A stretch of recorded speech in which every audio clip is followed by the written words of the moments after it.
जय श्री राधे गोविंद श्री हरिवंश। हमारी किशोरी जी हम सब पर अपनी कृपा बनाए रखें। आज हम इस वीडियो में माघ मास महात्म्य अध्याय 15 सुनेंगे। इससे पिछले अध्याय में हमने माघ मास महात्म्य अध्याय 14 सुना।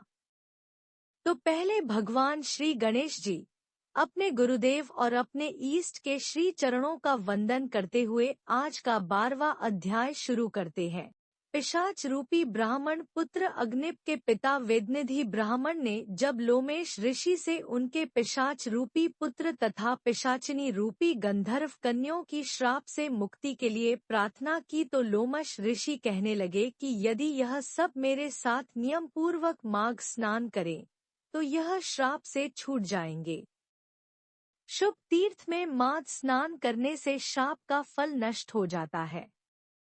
7 जन्मों के पापों के साथ इस जन्म के सब पाप माघ में तीर्थ स्थान पर स्नान करने से नष्ट हो जाते हैं। माघ मास में स्नान करने से अवश्य ही मोक्ष मिलता है। राजसूय और अश्वमेघ यज्ञ से भी अधिक फल माघ मास में स्नान का होता है। अतः इन सबके द्वारा किए पापों के नाश के लिए माघ स्नान क्यों न किया जाए। पिशाच पिशाचनी तथा ब्राह्मण वेदनिधि सब लोमेश ऋषि की बातों को बहुत ध्यान पूर्वक सुन रहे थे। इसके बाद लोमश ऋषि कहने लगे कि पूर्व काल में अवंती देश में वीरसेन नाम का राजा था। उसने नर्मदा के किनारे राजसूय यज्ञ किया और अश्वमेघ यज्ञ भी किए।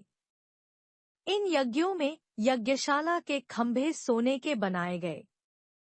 ब्राह्मणों को अन्न का बहुत सा दान किया और बहुत सी गाय, सुंदर वस्त्र और सोने के आभूषण दान में दिए।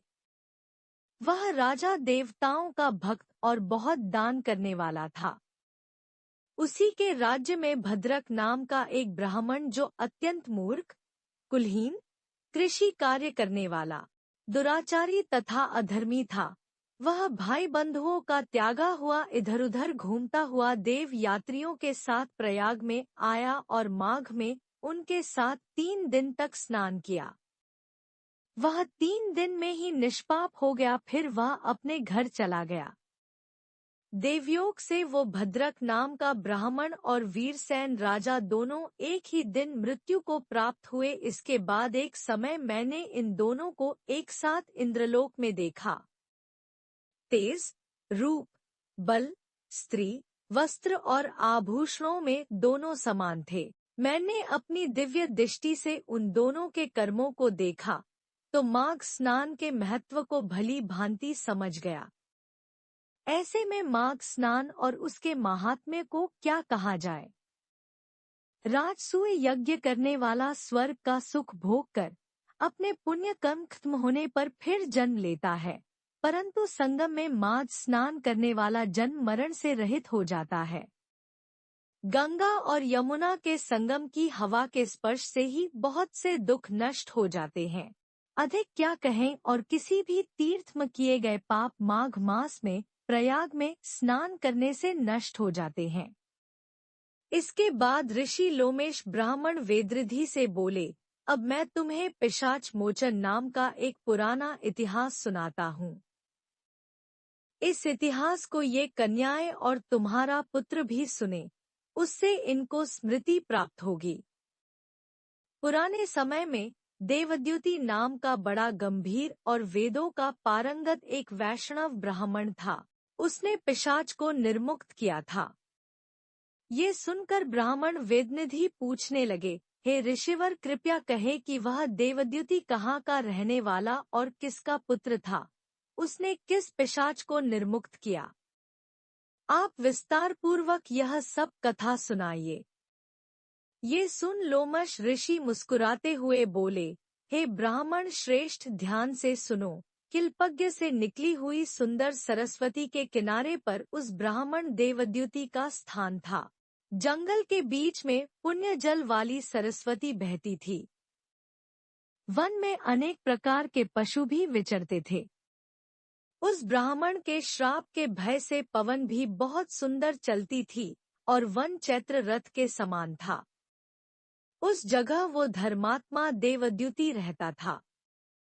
उसके पिता का नाम सुमित्र था और वह लक्ष्मी के वरदान से उत्पन्न हुआ था। वह सदैव आत्मा को स्थिर रखता, गर्मी में अपने नेत्र सूर्य की तरफ रखता, वर्षा में खुली जगह पर तपस्या करता, हेमंत ऋतु में सारस्वत सरोवर में बैठता और त्रिकाल संध्या करता। वो ब्राह्मण जितेंद्रिय और सत्यवादी भी था। अपने आप गिरे हुए फल और पत्तियों का भोजन करता था। उसका शरीर सूखकर हड्डियां मात्र रह गई थी। इस प्रकार उसको तप करते हुए वहां पर 1000 वर्ष बीत गए। तप के प्रभाव से उसका शरीर अग्नि के समान प्रज्वलित था। विष्णु की प्रसन्नता से ही वह सब कर्म करता। दधीची ऋषि के वरदान से ही वह श्रेष्ठ वैष्णव हुआ था।